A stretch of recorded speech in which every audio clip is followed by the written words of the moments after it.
Hi, I'm Beth, And I'm Raimi. and this is Horrific History and Haunting. And we have a guest. I'm Mark Aaron. I'm a actor and a recording artist. He's also our cousin. Can we say that? It's true, yeah. And we are happy to have you, really. It's been forever since we talked to you.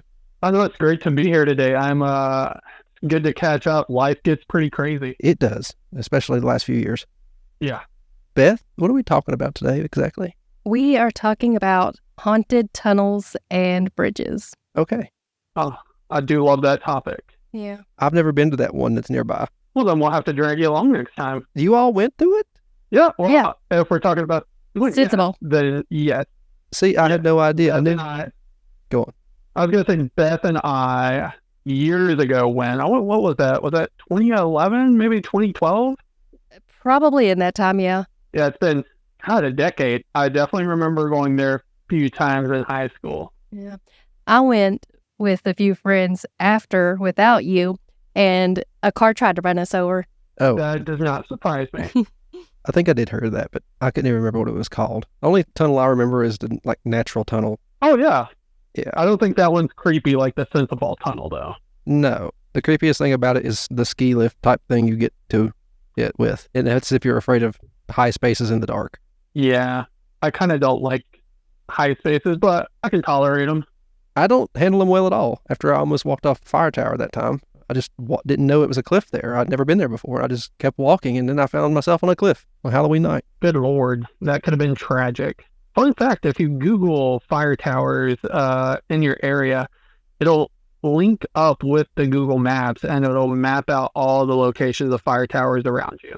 I did not know that. I just kind of zoom in on Google Maps to our local one. Someone's marked it as a hiking location, and so now we get more foot traffic through there.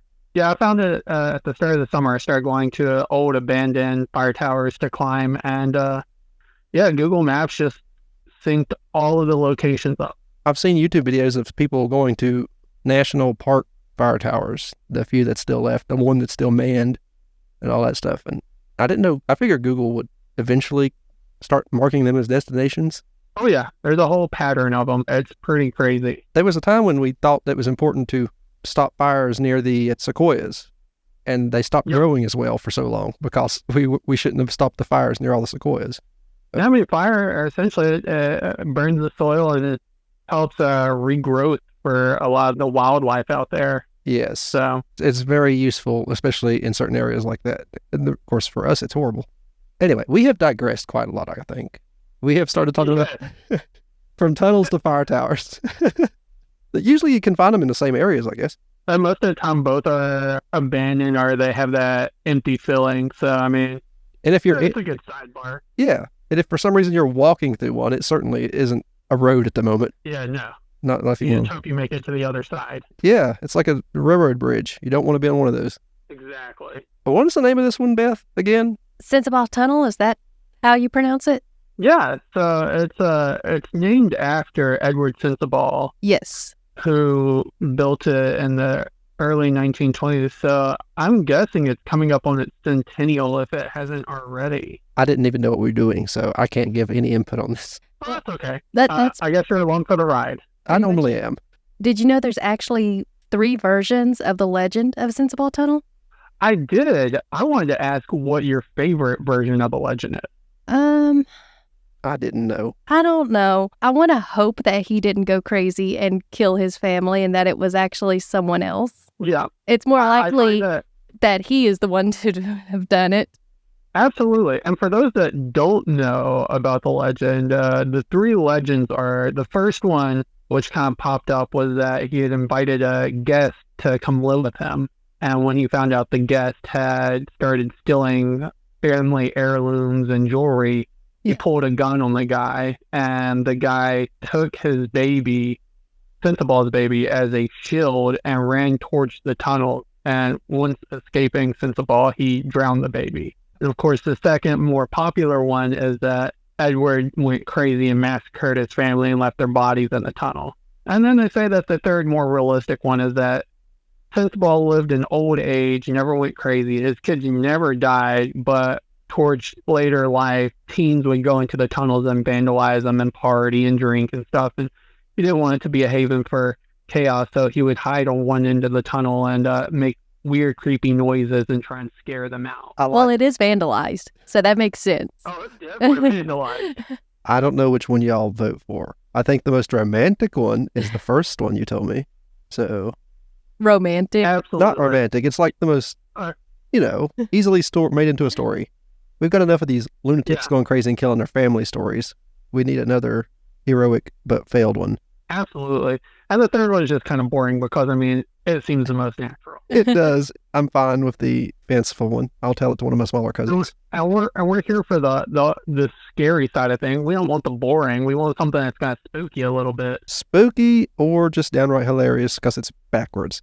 That's always fun. Oh, absolutely. I also found where this person was interviewing someone else, and she said that there was railroad tracks over the hill, and there was an explosion when they were building it, causing several workers to be killed, and that they're buried in a nearby church parking lot with no grave markers. And they say that their spirit also haunt the tunnel.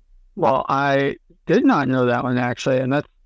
Well, you know what? If that happened, then that would definitely make sense, because if I got buried in an unmarked grave and underneath a parking lot, I would be pissed off because, I mean, I'm not getting any rest whatsoever. So, No, especially on Sundays. Oh, Lord, If you want to be murdered and stuck under a parking lot, you move someplace where the mob has a presence, perhaps. Like New Jersey or somewhere. That kind of thing. Where things like that are expected. There's a lot of bad things that happen in church parking lots, though. Especially in the Bible Belt, it just gets swept under the rug. And that's the beauty of being down in the South, is there's a lot of truly haunting stories that people don't know about. That is true. And you hear them, and half the time you don't know if they're true, but they don't really leave the community half the time either. Exactly. They're told to us as kids to try and scare us to obedience, and then we get older and we forget about them, but they have a way of popping back up throughout time, so. Yeah. And now that I don't have kids, but I have a little cousin I hang out with, like 10 years old, and I would love to remember some of the things I was told, my dad, my grandpa, just so I could say the weird things and see if it spooked him. That's kind of the thing, though. It's a lot of the history that we learn where we grew up is, passed down orally, so. That's true. So, Beth, tell us some more about scary tunnels you've been to, or bridges. Well, I haven't been to any except for that one. I just kind of had to search online. Oh, yeah, that happens a lot. As you know, people have experienced Insensible Tunnel, hearing screams, loud noises, gunshots, seeing spirits, especially the shadow of a woman in the backseat of their car. The crying of babies. Yeah, the crying babies. I would have to tell that woman to get out of my car, though. Oh, absolutely. It's said if you turn your car engine off while inside the tunnel, you'll hear the babies, women screaming, car won't restart, and some have said to have seen Edward in their mirror walking towards their car. That would be the creepiest part. Yeah. It could be at my hood bashing on it, and I wouldn't be as scared as if somebody was sneaking up behind my car through the mirror. Also handprints on the cars. No. Oh, yeah, I have heard of the handprint one, yeah. And, of course, the satanic rituals that have been performed in the tunnel as well. It is definitely a local haunt, especially for high schoolers. I would say mainly high schoolers. Those are typically the people that go there, or freshmen in college. It's always interesting hearing the stories. I remember the last time I went there was prom night 2010, I believe. And we were definitely partaking in the smoking. And it was just a real creepy vibe that night. That's because you were smoking. Yeah, I know. That didn't help, but I definitely felt more in tune to everything when I was out there that night, and I haven't been back since. Do you ever want to go back? Now that I'm older, I think it'd be cool to check it out with a different perspective, having grown in life. Sometimes you go to places and they're not so scary, and sometimes you go back and you realize how horrifying they are. Yeah, it's real horrifying when you have a car chasing you down. Yeah, that would be scary. Are you sure it was a real car and not a ghostly car? Well, it didn't vanish. Oh. But... Oh. You don't know what it done once it got out of sight, Beth. Well, true. Don't tell that car what it can and can't do.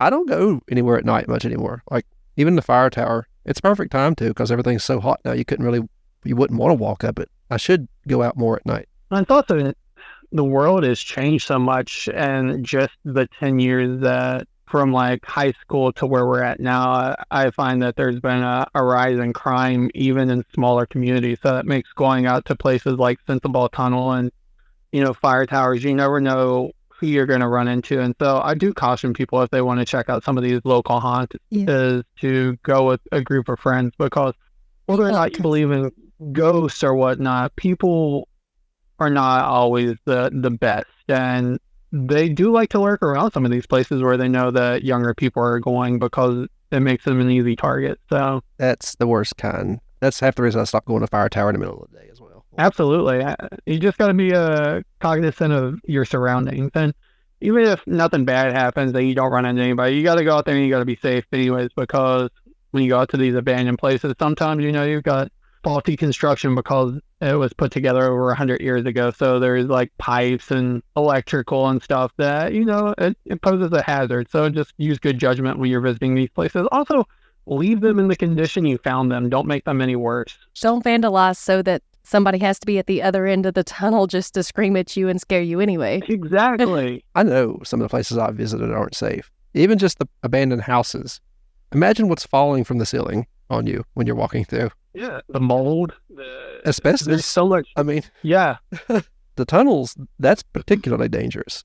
At least asbestos gives you absolutely. 15 years before you see the side effects. A rock crushing you is a whole different story. Yeah, the thing is, unless someone knows that you went to that location, you're trapped inside of something that's hidden from like an easy access, such as the main road. So no one's going to care to check and see if you're okay. Mm-hmm. A lot of times half the time anyway, you're out of a cell service in these places. Oh, absolutely.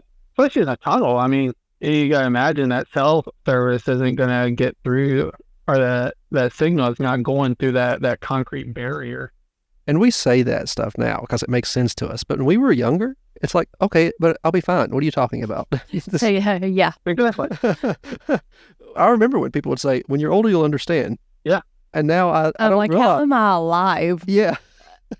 How did I survive all the stupid stuff that I did? Oh, I think that's the beauty of it, though. I mean, that's what really makes great stories, it is. You look back, and sometimes maybe even the scary situation isn't where you're at, but kind of the disregard you have towards what you're doing, Climbing a 100-foot fire tower on the edge of a cliff in the middle of the night with your best friend. In that moment, the thrill is pretty scary because it's wobbling in the wind, but when you look back, you're like, good Lord, I really could have died up there.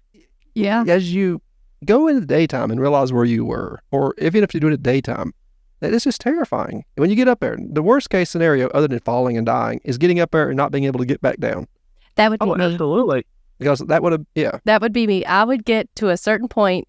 I would freeze once I realized what I was doing and where I was at, and then somebody would have to come and get me because I would not be moving. Well, my wife and I, back at the beginning of summer in June, we drove out of main town. It took us 15 miles down a dirt road onto someone's property, and then it bordered on a national park. And so they let us open the gate and drive through. And then we drove another 2 miles even further into the middle of nowhere. And there was an old fire tower, and this thing was rickety. I made it maybe halfway up the tower, 2/4 of the way up the tower, and she made it even further than I did. But I made it up, and I locked up. I said, I can't do this, because it felt like the higher we were going, the more narrow the tower became. The wind was blowing through, it was shaky, and I was just like, if one of us falls, we are done for, because the closest hospital was probably like a 30 to 40 minute drive, and having to get through all that back roads to get up to us and then get back, If you made it through the fall, you wouldn't make it to the hospital.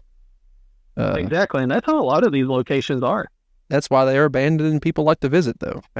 Like you said before, half the interest or the mystique, I guess, behind it all. And it's the same way with going to like an abandoned bridge or an abandoned tunnel, because, there's an inherent risk involved in going to these places. Otherwise, it wouldn't be so fun. It'd be just another activity. But you just gotta use caution. You gotta also do your research, figure out where you're going before you just jump in the car and go. Yeah. Did you ever go to the swinging bridge in Mendota? No, I was actually gonna bring that up. I know that you guys used to stay near there, right? Yeah. Yeah. I always had it as a little hangout, go to chill out spot. There's like 3 of them. Yeah. There's fewer now. Well, the one I'm talking about, you used to be able to cross it and it was just fine. Anyway, there came this big flood and there was this sign that blocked it off. I decided to climb over the sign and try to cross it again like I always did. And then I went to the very end and realized it was coming apart from the flood. It was coming apart, and that's why they had the sign. So I rushed back to the other end.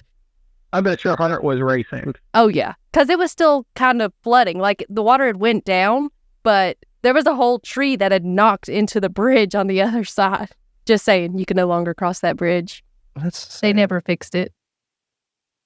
That's the problem with a lot of the places that you want to go that are abandoned, that are allegedly haunted, as more and more people move down to the south and move into smaller towns. A lot of these properties are now being converted into commercial properties, and we're losing a piece of history that I find is rather important, Yeah, the small town haunting. What is the word?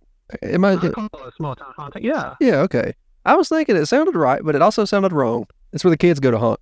Yeah, exactly. I mean, it's a part of our growing up. It's like a rite of passage, when you're finally a big kid and you're traveling out into the world and you visit your first haunting spot. I mean, it's a memory you make with friends.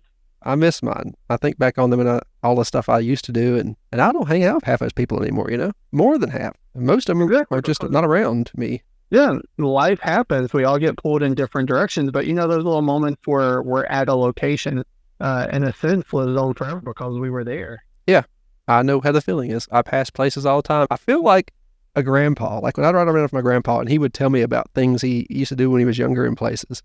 And I think now I drive by and I'm like, yeah, if I had somebody sitting here, I would tell that story right now.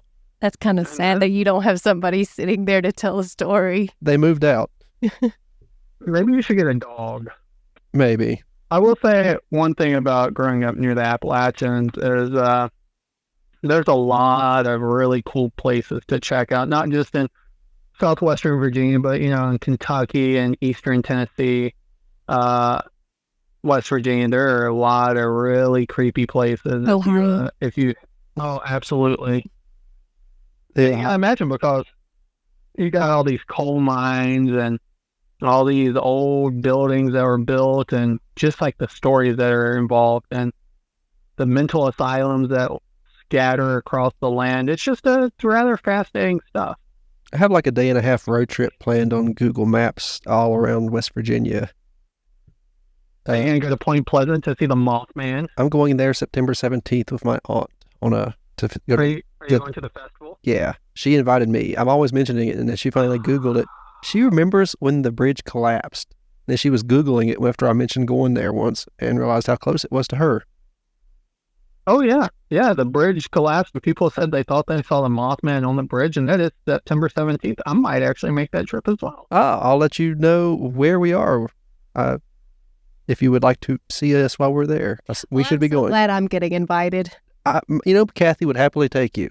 You just got to tell us if you want to go. You should go best because Mothman is worth it. Yeah, me and her made the first trip. Another bridge story for you. We already crossed that bridge. We did cross that bridge. I mean, we went to Ohio just because I wanted to cross that bridge. She said, I've never been in Ohio. We should just cross the bridge into Ohio. And I left. Yeah. There you go. Some man was harassing me at the gas station as well while I was trying to pump my gas. Good Lord. I just turned around and left. As soon as we crossed into Ohio, she said, well, we won't come back here. Absolutely ridiculous. It really is. I'm just trying to pump my gas so I can go home. It was already like 10:30 at night. We just decided to go in the middle of the day and didn't realize how long we would actually be on the road. And then we got to Point Pleasant. Everything was closed and it was dark. And so we took a picture in front of the Mothman statue, drove across the bridge, came home after driving through Huntington. And then we got back here. She drove us off the interstate, by the way, like at speed. She thought the exit was actually a turn. And instead of going straight like she should have, she just took off the exit and straight into what was essentially a trailer park on the side of the interstate. Yeah. We had to very creepy wooded area. That was the creepiest thing, actually, about the whole Mothman experience was the emergency exit we took. It wasn't even an emergency. I think I was just tired at that point. Well, I knew us. I said, "Where are you going? What are we doing?" And she had to slow down. She didn't know she was on the exit. I was terrified. So, Bethy, you're not driving. Okay. But yeah, Well, guys, I do believe this is all the time I have for today. it's been a great time talking to you. Anything people want to advise you? I don't know how many people listen to us. If you are interested in finding some of my work, whether it's music or acting, or you just want to talk about some real creepy places in Southwestern Virginia or East Tennessee, feel free to reach out at Mark Aaron Official on Instagram. I'd be happy to talk to you.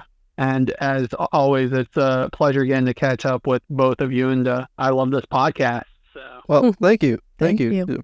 We're happy to have you anytime. Well, I look forward to doing more episodes, hopefully in the future. And let's stay in touch. All righty. Well, it's been a pleasure having you. Been nice hearing from you. Yeah. I enjoyed our Likewise. talk. Now I'm going to cover the Bunnyman Bridge. Since we did leave off from bridges, I guess, didn't we? Yeah. Okay. It's located in Clifton, Virginia.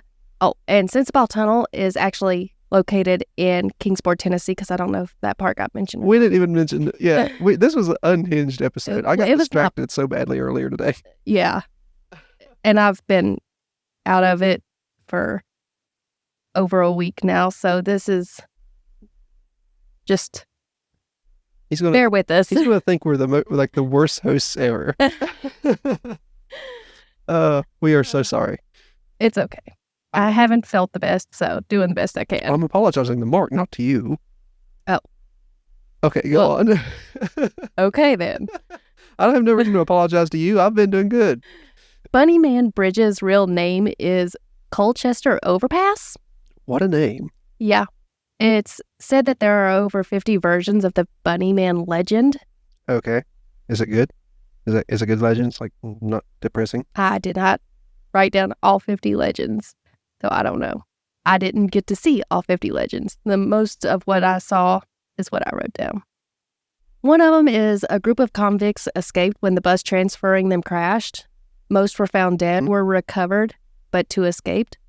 Not long after the body of one of the two convicts was found hanging from the overpass, and he had a note attached signed The Bunnyman. That's eerie. He would hang half-eaten rabbits. Okay. I mean, I've seen people do that in TV. That's not so odd. Oh, no. Half-eaten rabbits began to be found hanging in the trees near the area.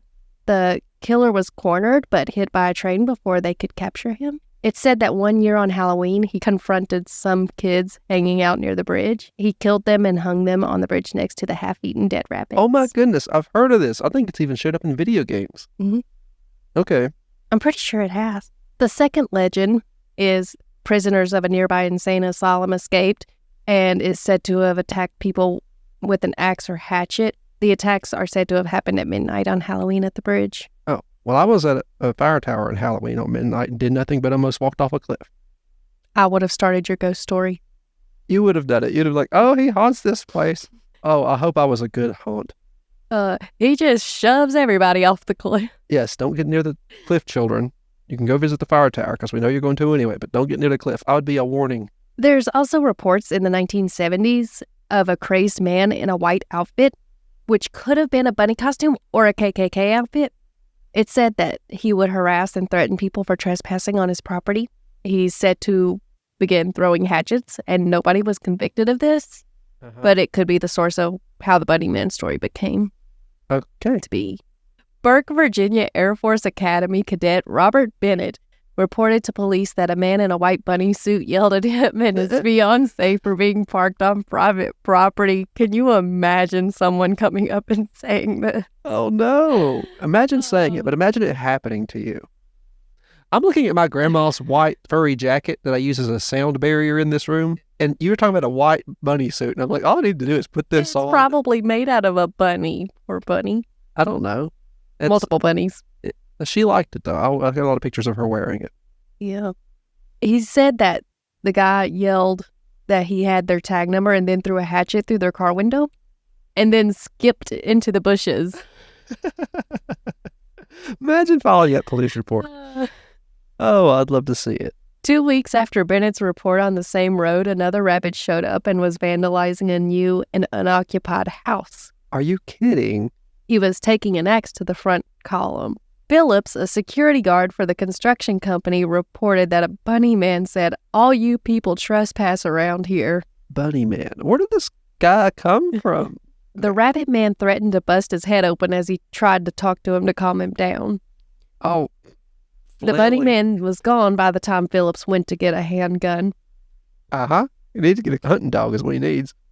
A beagle. Sick the beagles on him. He's like the thing that gives furries a bad name. So you need like the counter furry, the beagle furry, to come out and confront him. What's a furry? The people who dress as furry things, like furries. You have to see them on TikTok or somewhere. I thought they just did that for TikTok. I mean, it isn't a sex thing. I mean, most of it ain't. So why do they do it? Because they like to be furry and hang out with each other.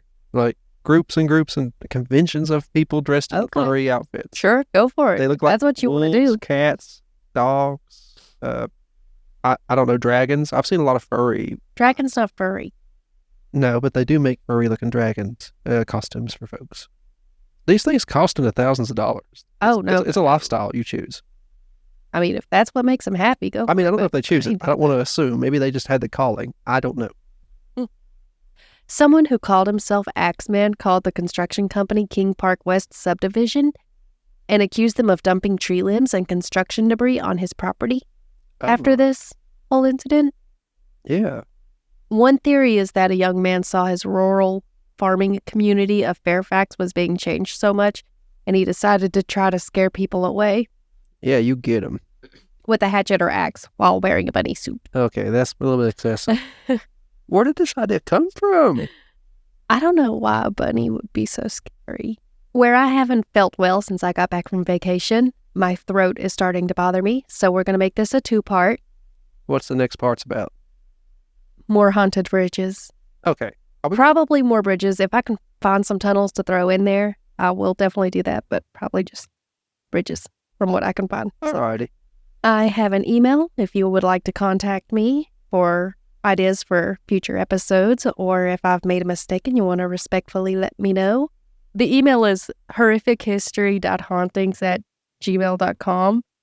Also have a Pinterest.